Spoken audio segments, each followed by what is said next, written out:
Have you ever wondered why the cost of sending a letter has increased so much recently? Or why you're now charged nearly 75% more for sending an A4 letter, even though it weighs no more than a standard size envelope? Well, we can thank EU Directive 97/67. They came up with this new system in a drive towards achieving harmony of European postal services so that we in the UK could benefit from, well, lower prices. What it meant in practice was that the Royal Mail had to open up its business mail services to foreign competition like Deutsche Post, which has now muscled in on the lucrative bits of Royal Mail's market, but leaving poor old Postman Pat with the unprofitable domestic postal deliveries, trying desperately to keep the costs viable, but without the profit from its business post to keep it afloat. I think we'd all agree that post offices play a vital role in keeping communities alive. Indeed, without the post office counter services, many rural shops like this one would be forced to close. And yes, the government acknowledges this and has set in place subsidies to ensure post offices can stay open.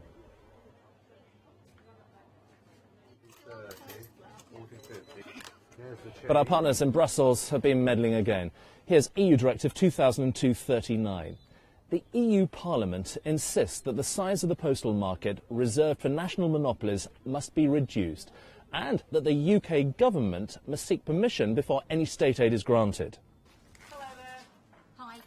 As a result of this, back in 2003, the government signed away the Royal Mail's ability to control its own financial affairs, and a deal was struck which allowed the government to grant £150 million to the post office each year for 3 years.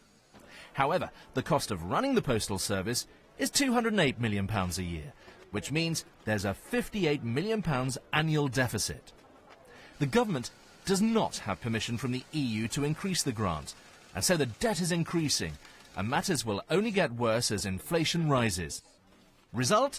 Closure of post offices all over the country. The bottom line?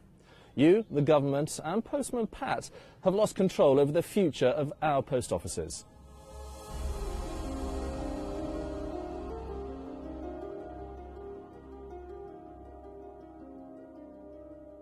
Let's talk about what we get from the EU. Every year, the UK contributes a huge amount of money into the European Union. How much? Well, just imagine I'm on my way to Brussels without payment for the year. This UK truck is full to bursting. £14 billion of taxpayers' money. OK, let's go. Obviously, our friends across in France make a similar journey each year.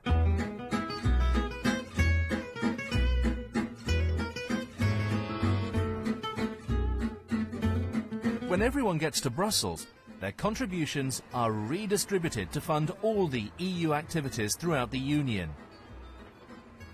The UK, for example, takes back around £4 billion for various EU-funded projects, plus a rebate. More about that later. So when we set off back to Blighty without EU cash, it requires a smaller truck.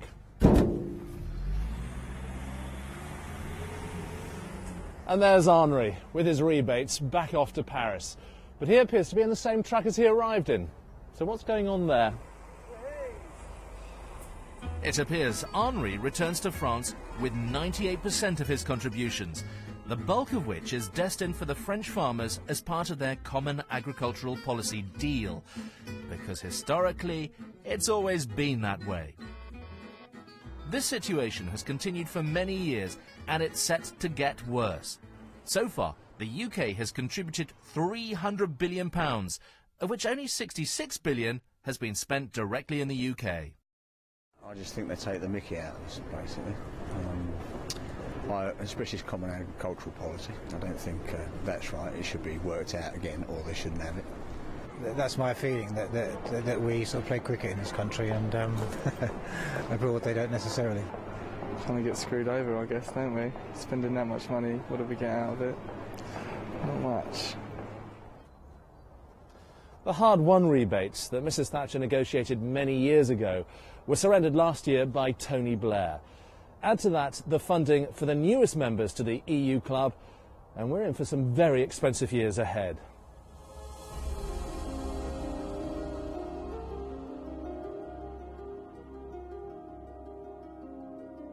Finally, the UK is putting more effort into eco-friendly ways of disposing of our rubbish, and recycling is becoming second nature to many of us. This has resulted in reduced levels of domestic waste going into precious landfill sites like this. As usual, the EU is driving to encourage recycling, not through incentives nor education, but with a new tax. And the culprit here is EU Directive 1999-31. Another weighty contribution to the tip.